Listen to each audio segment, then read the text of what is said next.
सती की तपस्या। ब्रह्मा जी बोले, जब सती बड़ी हो गई तो उसके पिता दक्ष ने उसके विवाह का विचार किया। पिता की इच्छा जानकर सती ने अपनी माता से शंकर भगवान के साथ विवाह करने की इच्छा जाहिर की।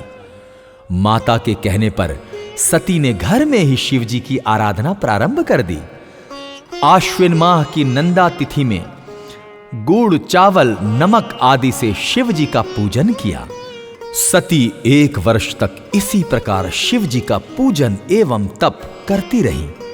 ब्रह्मा जी बोले, हम देवता सती के तप को देखने के लिए गए। मैं और विष्णु जी शिव जी के पास गए।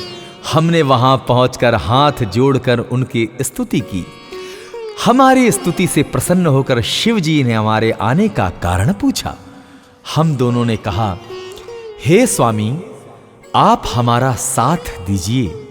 हम दोनों ने स्त्री स्वीकार कर ली है। अब आप भी देवताओं की भलाई के लिए कोई स्त्री स्वीकार कर लीजिए। शंकर जी बोले, हे ब्रह्मा जी, हे विष्णु जी, मुझ अवधूत को स्त्री की क्या आवश्यकता है?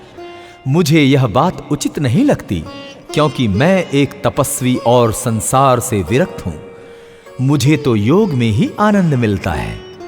आप लोगों के हठ से तथा भक्तों पर अनुग्रह की इच्छा से मैं विवाह कर भी लूं, तो आप उस काम रूपिणी योगिनी को तैयार कीजिए जो मेरे तेज को सहन कर सके।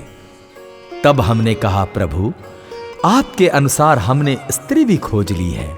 जिन लक्ष्मी जी ने पहले 2 रूप धारण किए थे, अब वही उमा के नाम से दक्ष की कन्या के रूप में प्रकट हुई हैं। वे आपको प्राप्त करने के लिए अपने घर पर ही तपस्या कर रही हैं। आप उन्हें वरदान दीजिए और उनके ऊपर कृपा कीजिए। तब भक्त शिव जी ने तथास्तु कहकर हमें विदा किया। हम अपने अपने लोकों को चले गए।